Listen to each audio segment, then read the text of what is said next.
Hello friends, welcome Nainas kitchen and blogs. നമ്മൾ ഇന്ന് റെഡിയാക്കി എടുക്കാൻ പോകുന്നത് ബോളിയും പാൽപ്പായസവുമാണ്.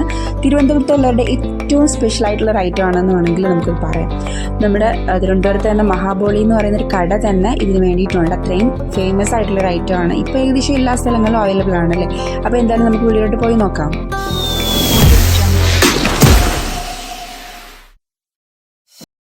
അപ്പോൾ ആദ്യം തന്നെ നമുക്ക് ബോളി റെഡിയാക്കി എടുക്കാനായിട്ട് 2 കപ്പ് കടലപ്പരിപ്പാണ് നമ്മൾ ഇട്ട് കൊടുക്കുന്നത് കേട്ടോ. അപ്പം മെഷർ ചെയ്ത് എടുക്കുക. ഇതിനനുസരിച്ച് തന്നെയാണ് നമുക്ക് ബാക്കി എല്ലാം എടുക്കേണ്ടത്. അതുകൊണ്ട് തന്നെ കടലപ്പരിപ്പ് നമ്മൾ 2 കപ്പ് എടുത്ത് കഴുകി വൃത്തിയാക്കി നമുക്ക് കുക്കറിലേക്ക് ഇട്ട് കൊടുക്കണം. കഴുകുന്ന സമയത്ത് നന്നായിട്ട് തന്നെ നമ്മളിത് കൈകൊണ്ട് നല്ല ഉടച്ച് കഴുകണം. അതായത് നല്ല അഴുക്കും പൊടിയൊക്കെ പോകാൻ വേണ്ടിയിട്ടാണ്.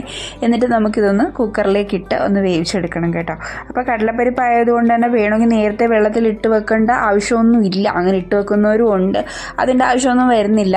ഒരു 2-3 ഫിസിൽ അടിക്കുമ്പോൾ തന്നെ നമ്മുടെ ഈ പരിപ്പ് നന്നായിട്ട് തന്നെ വെന്തിട്ടുണ്ടാവും. പക്ഷേ ഇതിൽ നല്ല രീതിക്ക് വെള്ളം വെച്ച് കൊടുക്കണം. നമുക്കിത് ഊറ്റി കളയുകയാണ് ചെയ്യേണ്ടത്. അതുകൊണ്ട് തന്നെ നല്ല രീതിയിൽ വെള്ളം വെച്ച് കൊടുത്ത് അതിനെ ഊറ്റിയെടുക്കണം. അപ്പം വെള്ളം ഒഴിച്ചു കൊടുക്കും, അത് പ്രത്യേകം ശ്രദ്ധിക്കണം. അതുപോലെ തന്നെ നമ്മൾ ആവശ്യത്തിന്, അതായത് കുറച്ച് ഉപ്പിട്ട് കൊടുത്താൽ മതി കേട്ടോ. അപ്പോൾ ഒരുപാട് ഉപ്പ് ഇതിന് ആവശ്യമില്ല. അപ്പോൾ നമ്മളിപ്പോൾ ഇത് ഒരു ഫില്ലിംഗ് ആയിട്ടാണ് ഈ കടലപ്പരിപ്പ് വരുന്നത്. ഇതിന് ഒരു 2 കോട്ടിംഗ് ആണുള്ളത്. അതായത് ഇത് ഫില്ലിങ്ങും വരും, ഇതിന് പുറത്തൊരു കോട്ടും കൂടെ ഉണ്ട്. അപ്പോൾ എന്തായാലും നമുക്ക് ഇതൊന്ന് റെഡിയാക്കി എടുക്കാം. അതപ്പം കുക്കറിലേക്ക് വെച്ച് കൊടുത്തിട്ടുണ്ട്. ആദ്യത്തെ ഫിസിലടിക്കുന്ന സമയത്ത് നമുക്ക് ഫുൾ ഫ്ലെയിമിൽ ഇട്ടിട്ട് പിന്നെ നമുക്ക് 2 ലോ ഫ്ലെയിമിലിട്ട് റെഡിയാക്കി എടുക്കാം. ഇനി നമ്മൾ എടുക്കാൻ പോകുന്നത് നമ്മുടെ ഇതിൻ്റെ ഒരു ആദ്യം നമ്മൾ കണ്ടത് ഫില്ലിങ്ങിന് വേണ്ടിയിട്ടുള്ളതായിരുന്നു. ഇത് അതിൻ്റെ കോട്ടിംഗ് ആയിട്ട് വരുന്നതാണ്. അതായത് നമ്മൾ മൈദമാവാണ് എടുക്കുന്നത് കേട്ടോ. 2-3 കപ്പ് മൈദമാവ് എടുക്കുന്നുണ്ട്. ഇനി നമ്മൾ ചേർത്ത് കൊടുക്കുന്നത് ആവശ്യത്തിന് ഉപ്പാണ്. അപ്പോൾ നമ്മൾ ഉപ്പ് നേരത്തെ കടലപ്പരിപ്പിനകത്ത് കുറച്ചിട്ട് കൊടുത്തിട്ടുണ്ടായിരുന്നു. അതുപോലെ തന്നെ നമ്മുടെ ഈ ഒരു മാവിലേക്ക് ആവശ്യത്തിനുള്ള ഉപ്പ് നമ്മൾ ചേർത്ത് കൊടുക്കുന്നുണ്ട്. പിന്നെ നമ്മൾ യെല്ലോ ഫുഡ് കളറാണ് ചേർത്ത് കൊടുക്കുന്നത്. അപ്പോൾ നിങ്ങൾക്ക് യെല്ലോ കളർ ചേർത്ത് കൊടുക്കണമെന്നുണ്ടെങ്കിൽ നിങ്ങൾക്ക് മഞ്ഞൾപ്പൊടി വേണമെന്നുണ്ടെങ്കിൽ ചേർത്ത് കൊടുക്കാം. ഇനി ആവശ്യത്തിന് വെള്ളം ഒഴിച്ച് കുഴച്ചെടുക്കുക. അതായത് ചപ്പാത്തിയേക്കാളും കുറച്ചും കൂടി ലൂസായിട്ടിരിക്കണം. ഇത് അത്ര അങ്ങ് ടൈറ്റ് ആവാൻ പാടില്ല. ഇതുപോലെ നല്ല ലൂസായിട്ട് വരുന്ന ആ ഒരു പാകത്തിന് ഇത് കുഴച്ചെടുക്കണം കേട്ടോ. അപ്പം ഒരുപാട് നേരം നമ്മൾ അയച്ചെടുക്കേണ്ട ആവശ്യമൊന്നുമില്ല. പെട്ടെന്ന് തന്നെ നമുക്ക് അയച്ചെടുക്കാൻ പറ്റും. അപ്പോൾ ഈ ഒരു സമയത്ത് ഇനി ഇതിലേക്ക് ചേർത്ത് കൊടുക്കേണ്ടത് നല്ലെണ്ണയാണ്. നമ്മൾ അച്ചാറൊക്കെ യൂസ് ചെയ്യുന്ന നല്ലെണ്ണയിൽ ആ എണ്ണയാണ് യൂസ് ചെയ്യുന്നത്. ഏകദേശം 2-3 ടേബിൾ സ്പൂൺ വരെയൊക്കെ നമുക്ക് ഒഴിച്ചു കൊടുക്കാം. ഇതുപോലെ നമ്മൾ മാവിനകത്ത് ഇങ്ങനെ തെളിഞ്ഞ് നിൽക്കണം. ആ രീതിയിൽ വേണം ഒഴിച്ചു കൊടുക്കാൻ. 2-3-4 ടേബിൾ സ്പൂൺ വരെയൊക്കെ ഒഴിച്ചു കൊടുക്കാം. ഓയിൽ നന്നായിട്ടൊന്ന് സ്പ്രെഡ് ചെയ്ത് വെച്ചതിന് ശേഷം നമുക്കിതൊന്ന് അടച്ച് വെച്ച് കൊടുക്കാം.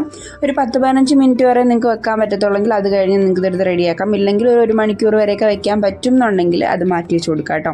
അപ്പോൾ ഇനി നമ്മൾ ഇതിന് വേണ്ടിയിട്ടുള്ള പഞ്ചസാരയാണ് എടുക്കുന്നത്. അതായത് നമ്മൾ 2 കപ്പ് കടലപ്പരിപ്പാണ് എടുത്തതെങ്കിൽ 2 കപ്പ് പഞ്ചസാര എടുക്കണം കേട്ടോ. ഇപ്പോൾ കുറച്ചൊക്കെ അവിടെ ഇവിടെ പോയിട്ടുണ്ട്, എന്നാലും സാരില്ല 2 കപ്പ് ഉണ്ടാവും.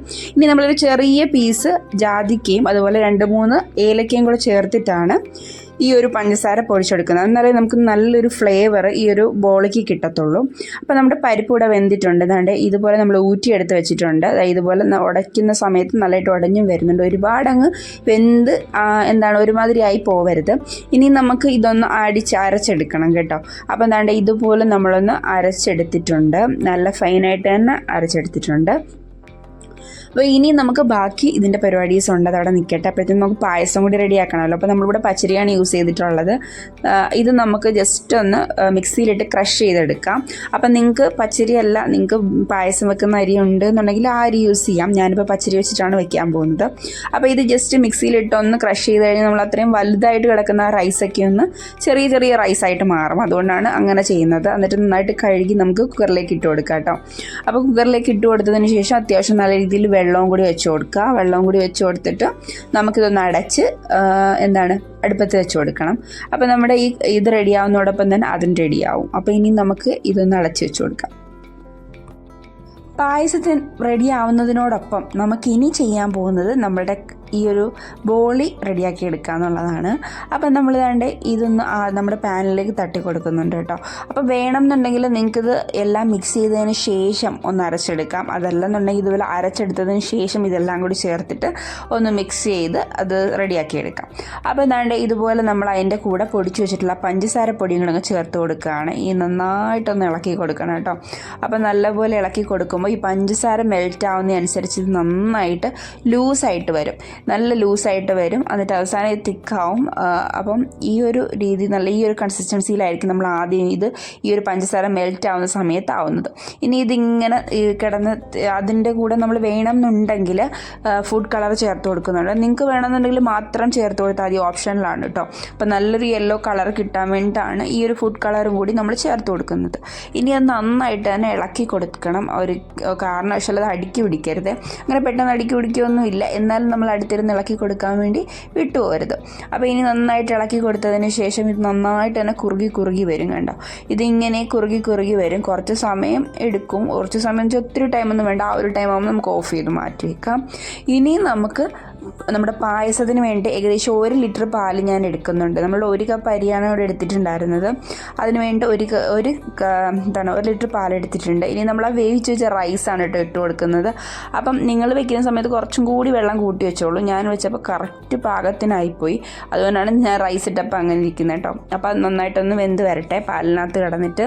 അപ്പോൾ അപ്പോഴത്തേനും നമ്മുടെ ബോളിയുടെ ഐറ്റം ഇവിടെ നമ്മൾ അരച്ച് വെച്ചിട്ടുള്ളതിൻ്റെ ചൂടൊക്കെ മാറിയിട്ടുണ്ട്. ഇനി നമുക്ക് ഓരോ ബോൾസ് ആക്കി എടുക്കണം. നമ്മൾ കയ്യിൽ വെച്ചിട്ട് ഓരോരോ ബോൾസാക്കി എടുത്താൽ മതി. കയ്യിൽ ഓയിൽ എന്തെങ്കിലും സ്പ്രെഡ് ചെയ്യുന്നുണ്ടെങ്കിൽ കയ്യിലൊട്ടി പിടിക്കില്ല കേട്ടോ. അപ്പം ഇതുപോലെ നമ്മൾ ഓരോ ബോൾസാക്കിയിട്ട് നമുക്ക് വെച്ച് കൊടുക്കാം. അത്യാവശ്യം നല്ല ക്വാണ്ടിറ്റി ബോളി നമുക്ക് ഈ ഒരു ഇതിൽ തന്നെ റെഡിയാക്കി എടുക്കാൻ പറ്റും കേട്ടോ. അപ്പോൾ പായസത്തിന് ഇടയ്ക്കിടയ്ക്ക് ഇളക്കി കൊടുക്കാൻ മറന്നു പോകില്ല, അല്ലെങ്കിൽ അത് അടുക്കി പിടിച്ച് കരിഞ്ഞു പോവും. അതുകൊണ്ട് തന്നെ ഇടയ്ക്കിടയ്ക്ക് അതും കൂടി ഇളക്കി കൊടുക്കുന്നുണ്ട്. അപ്പം അതിനൊപ്പം തന്നെ നമ്മൾ ഈ ഒരു ബോളിയും റെഡിയാക്കുന്നുണ്ട് കേട്ടോ. അപ്പോൾ രണ്ടും നമുക്ക് ചെയ്യാൻ പറ്റും. അപ്പോൾ നമ്മളതനുസരിച്ച് ചെയ്യണം എന്നുള്ളതേ ഉള്ളൂ. അപ്പോൾ ഇനി നമ്മുടെ ബോൾ ഇതായി ഇവിടെ ഇത്രയും നമ്മൾ ബോൾസാക്കി വെച്ചിട്ടുണ്ട്. ഇനി ഇത് നമുക്ക് നമ്മുടെ നേരത്തെ നമ്മൾ റെഡിയാക്കി വെച്ചിട്ടുള്ള മൈദ മാവിൻ്റെ ആ ഒരു കോട്ടിങ്ങിന് വേണ്ടിയിട്ടുള്ള സംഭവം നമ്മൾ കയ്യിലെടുക്കാം. അത്യാവശ്യം ഓയിലുള്ളത് കൊണ്ട് തന്നെ നമുക്ക് കയ്യിലൊന്നും ഒട്ടിപ്പിടിക്കുകയൊന്നുമില്ല. ഇനി നമുക്ക് നമ്മുടെ കൈവെള്ളയിൽ വെച്ചിട്ട് തന്നെ നന്നായിട്ടൊന്ന് പരത്തി കൊടുക്കണം. എന്നിട്ട് വേണം ഇതിൽ നിന്നൊരു ബോൾ എടുത്തിട്ട് അതിൻ്റെ ഫില്ലാക്കി വെച്ച് കൊടുത്തിട്ട് ഇത് നല്ല രീതിയിൽ അതിനെ ഫുള്ളായിട്ട് കവർ ചെയ്യണം കേട്ടോ. ഇത് ഫുള്ള് കവർ ചെയ്യണം. കവർ ചെയ്തിട്ട് ബാക്കി അതിൻ്റെ എക്സസൈസായിട്ട് വരുന്ന സംഭവം നമുക്ക് വേണമെന്നുണ്ടെങ്കിൽ അങ്ങ് എടുത്ത് മാറ്റാം. അപ്പോൾ അത് കറക്റ്റായിട്ട് കിട്ടുവാണെങ്കിൽ ഓക്കെയാണ്. ഇല്ലെന്നുണ്ടെങ്കിൽ ഇങ്ങനെ വരുന്ന പോർഷൻ അങ്ങ് എടുത്ത് മാറ്റിയിട്ട് അത് നല്ലൊരു ബോളാക്കി മാറ്റി നമുക്ക് വെച്ച് കൊടുക്കാം.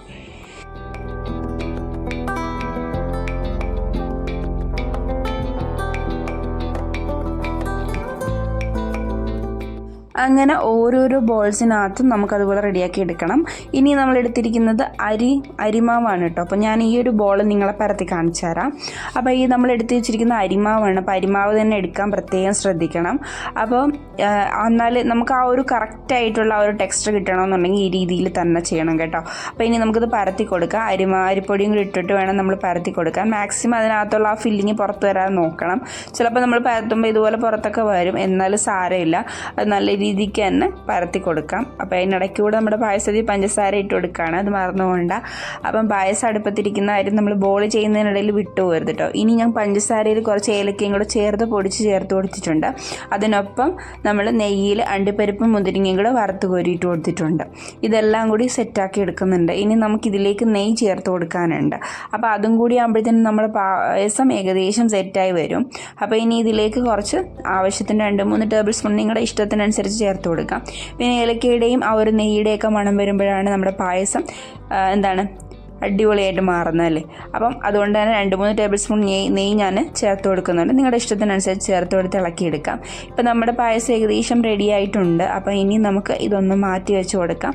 പിന്നെ നമുക്ക് ബാക്കി ബോൾ എല്ലാം പരത്തി എടുത്തിട്ട് അതിനെ നമുക്ക് ചുട്ടെടുക്കണം.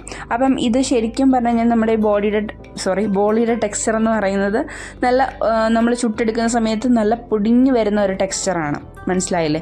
അപ്പം നിങ്ങൾ വിചാരിക്കും ഇത് കീറിപ്പോയെന്ന്. ശരിക്കും ബോളിയുടെ ടെക്സ്ചർ അങ്ങനെയാണ്. ഇത് കീറിയോണ്ട് ഞാൻ പറയുന്നതല്ല. ശരിക്കും ബോളിയുടെ ടെക്സ്ചർ എന്ന് പറഞ്ഞാൽ നമ്മൾ ഇങ്ങനെ പായസത്തിൻ്റെ കൂടെ ഇങ്ങനെ കഴിക്കുന്ന സമയത്ത് ഇങ്ങനെ ചപ്പാത്തിയുടെ കണക്കിന് അങ്ങനെയല്ല, ആ ഒരു ടെക്സ്ചർ അല്ല. ഇതുപോലെ പൊടിഞ്ഞു വരുന്നൊരു ടെക്സ്ചറാണ്. ആ രീതിയിൽ തന്നെ ഉണ്ടാക്കിയാലാണ് നമുക്ക് കറക്റ്റായിട്ടുള്ള ബോളി റെഡിയാക്കി എടുക്കാൻ പറ്റുന്നത്. അപ്പം ആ രീതിയിൽ തന്നെ ഉണ്ടാക്കിയെടുക്കാൻ ശ്രദ്ധിക്കുക കേട്ടോ. അപ്പോൾ ഇത് ഒരുപാട് നമ്മൾ ഇട്ടങ്ങ് ചുട്ടെടുക്കേണ്ട ആവശ്യമൊന്നുമില്ല, പെട്ടെന്ന് തന്നെ റെഡിയാവും. ഇതിൻ്റെ പുറത്തേക്ക് നമ്മൾ ഇനി സ്പ്രെഡ് ചെയ്ത് കൊടുക്കാൻ പോകുന്നത് നെയ്യാണ്. നെയ്യുടെ ആ ഒരു മണവും കൂടി വരുമ്പോഴാണ് അതിൻ്റെ ആ ഒരു അടിപൊളി അതിൻ്റെ ഒരു സ്മെല്ല്, ആ ഒരു സ്മെല്ല് നമുക്ക് ഒരുപാട് ഇഷ്ടപ്പെടുന്നൊരു സ്മെല്ലുണ്ടല്ലോ, ആ ഒരു സ്മെല്ലായിരിക്കും. അപ്പോൾ ആ നെയ്യും കൂടെ നമ്മളൊന്ന് സ്പ്രെഡ് ചെയ്ത് കൊടുത്തതിന് ശേഷം നന്നായിട്ട് നമുക്ക് ഒന്നും കൂടി ഒന്ന് തിരിച്ചു മറിച്ചു വിട്ടെടുക്കാം. ഒരുപാട് അങ്ങ് കളർ ചേഞ്ച് ആവുമോ അല്ലെന്നുണ്ടെങ്കിൽ നമ്മൾ ചപ്പാത്തി ചുടുന്ന പോലെ ചുട്ടെടുക്കുകയോ ഒന്നും ആവശ്യമില്ല. പെട്ടെന്ന് തന്നെ ഇത് റെഡിയായി കിട്ടും. എല്ലാവരും ട്രൈ ചെയ്ത് നോക്കുക. ഇത് പായസത്തിൻ്റെ കൂടെ ഒരു കോംബോ അടിപൊളിയാണ്, ഒട്ടും തന്നെ മിസ്സാക്കണ്ട. ഞാൻ പറഞ്ഞ പോലെ നമ്മുടെ തിരുവനന്തപുരത്തുകാരുടെ ഏറ്റവും സ്പെഷ്യലായിട്ടുള്ള ഒരു ഐറ്റമാണിത്. അവരുടെ സദ്യയോടൊപ്പം അവരുടെ പായസത്തിനൊപ്പം ഒരു വിളമ്പുന്ന ഒരു അടിപൊളി ഐറ്റമാണ് കേട്ടോ. അപ്പോൾ എന്തായാലും ട്രൈ ചെയ്ത് നോക്കുക. ചിലരുടെയൊക്കെ ഭയങ്കര ഫേവറേറ്റ് ആയിട്ടുള്ള ഐറ്റമാണ്. എനിക്ക് പണ്ട് മുതലേ ഇത് ഇഷ്ടമാണ്. എന്നാലും നമ്മൾ കൊല്ലം സൈഡ് ആയതുകൊണ്ട് അങ്ങനെ കഴിച്ചിട്ടില്ല. പക്ഷേങ്കിലും ഇപ്പോൾ ഞാൻ ഉണ്ടാക്കിയപ്പോഴാണെന്ന് തോന്നുന്നു ഞാൻ ഏറ്റവും കൂടുതൽ ആസ്വദിച്ചത് കഴിക്കുന്നത് കേട്ടോ. കാരണം എന്ന് വെച്ച് കഴിഞ്ഞാൽ നമ്മൾ കല്യാണത്തിനൊക്കെ പോവുക ചെയ്യുന്ന സമയത്ത് നമ്മൾ ഒരെണ്ണമൊക്കെ അല്ലേ നമുക്ക് കിട്ടത്തുള്ളൂ. ഇപ്പോൾ നമ്മൾ നമ്മുടെ വീട്ടിലുണ്ടാക്കുന്ന സമയത്ത് നമുക്ക് ആവശ്യത്തിനനുസരിച്ച് കഴിക്കാമല്ലോ. അപ്പം നിങ്ങളും ട്രൈ ചെയ്ത് നോക്കുക, ഉറപ്പായിട്ടും നല്ലൊരു കോംബോ ആണ്. എന്നിട്ട് ഫീഡ്ബാക്ക് പറയാൻ മറക്കണ്ട. അതുപോലെ വീഡിയോ ഇഷ്ടമെങ്കിൽ വീഡിയോ ലൈക്ക് ചെയ്യാനും ചാനലൊന്ന് സബ്സ്ക്രൈബ് ചെയ്യാനും അതുപോലെ തന്നെ മറ്റുള്ളവർ കൂടി ഒന്ന് ഷെയർ ചെയ്യാനും മറന്നുകൊണ്ട. അപ്പം കൂടെയുള്ള ബെൽ ഐക്കണിൽ ഓൾ എന്ന ഓപ്ഷൻ എനേബിൾ ചെയ്യാനും മറക്കരുത് കേട്ടോ. അപ്പോൾ എന്തായാലും നമ്മുടെ ഈ ഒരു പായസവും ബോളിയും കൂടെ ചേർത്തിട്ട് നമുക്കിതൊന്ന് കഴിച്ചു നോക്കാം. നല്ല അടിപൊളിയാണ്.